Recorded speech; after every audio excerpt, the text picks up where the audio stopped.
Now we're going to take the formula for the area of a triangle and we're going to transpose it to make h the subject of the formula. So that is, we're going to rewrite it such that h is equal to something in terms of area, base and the 2. Basically what we're doing is solving that equation for h. So beginning with the formula, A is equal to B times H all over 2.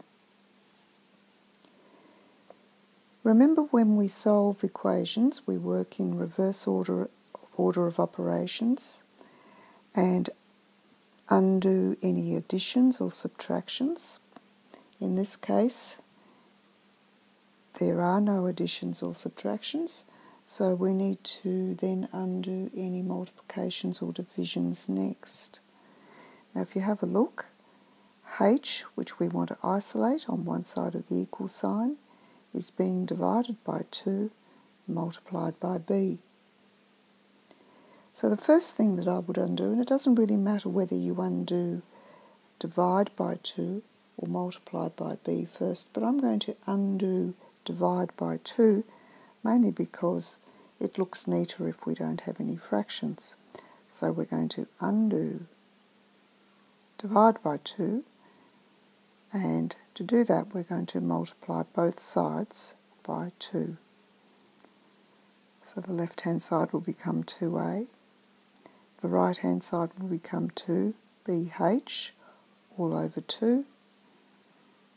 Those 2's will cancel out, so it'll be 2a is equal to bh.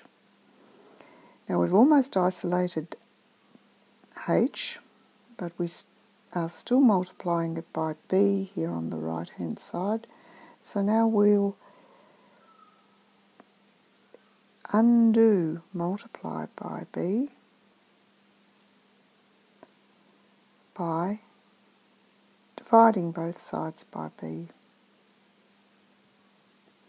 So we'll have 2a divided by b on the left hand side, and on the right hand side bh all over the b, and the b's will cancel out, and that will give us the formula for height in terms of area and base, and its h is equal to 2a over b.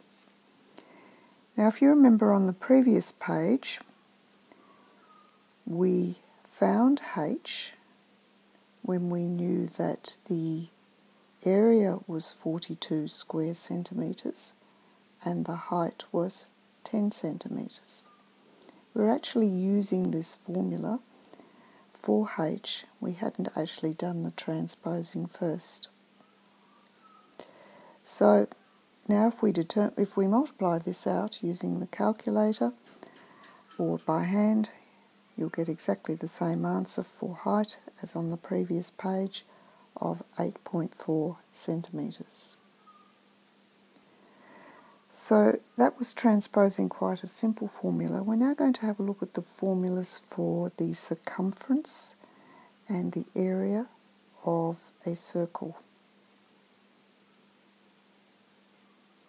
So we'll begin with circumference of the circle. What do we mean by the circumference of a circle? Well, it's the distance around the outside of a circle. If you placed a piece of string on it, how long would that piece of string be? The length of that string is known as the circumference of that circle. A circle has a centre, so that the distance from the centre to the circumference, anywhere we draw it, is exactly the same. It's equal to the radius. We give it the symbol r. The diameter is the distance from one circumference in a straight line to the other side of the circle to the circumference, and you should be able to see that that's equal to 2 lots of radii. So we have a formula here for d the diameter, is equal to 2 times r. Now if we want to find the circumference, or the formula for the circumference of this circle, we're going to look at the ratio of circumference to diameter. Now we'll give circumference the symbol big C, and we already have a symbol for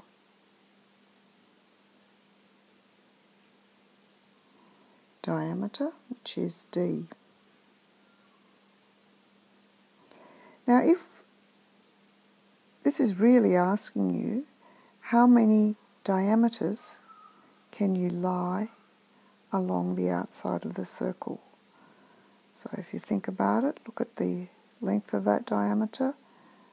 It'd be about 1 to about there, another 1 to about there, and another 1 to about there. In fact, it's 3 and a bit.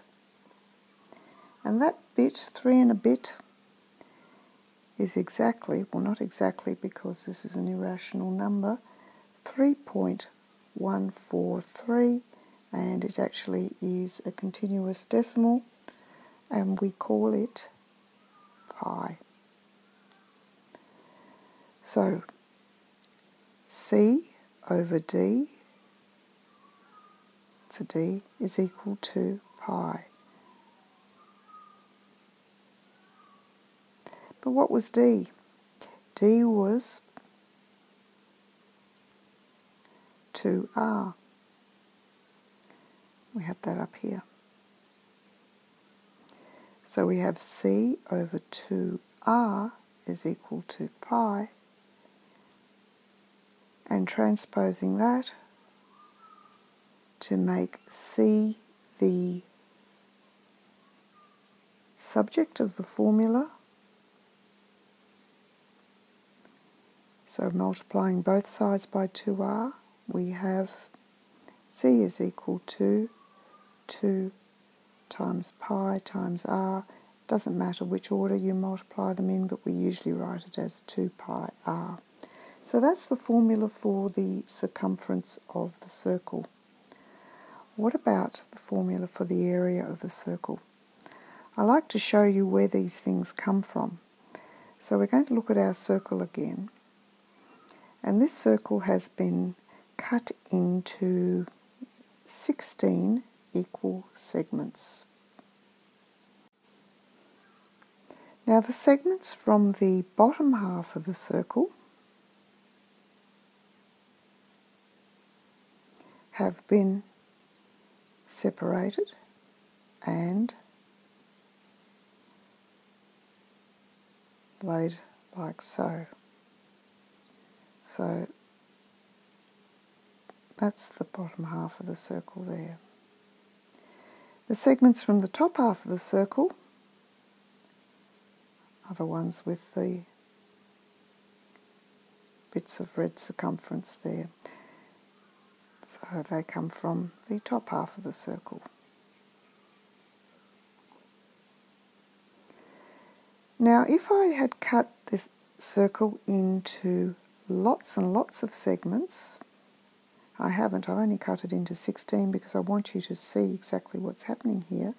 But if it was a lot more segments, then the distance along, let's just get that centered, the distance along there would not be lots of little curves, but it would approximate a straight line. And that straight line would be half the circumference, that blue half.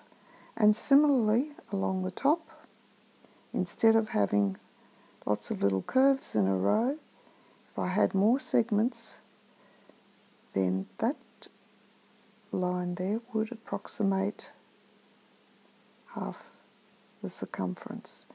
Now remember what the circumference was. It was 2 pi r. So half the circumference must be half of 2 pi r is pi r. So that's that distance across there. And the distance from there to there, well, that would approximate the radius, okay, through there. So then the area of the circle, if we'd like to think of this as an approximate rectangle, area of the circle would be length times breadth, and the length is pi r, and the width or the breadth is r. So area would be pi r times r. So we have a formula for the area of the circle, which is pi r squared.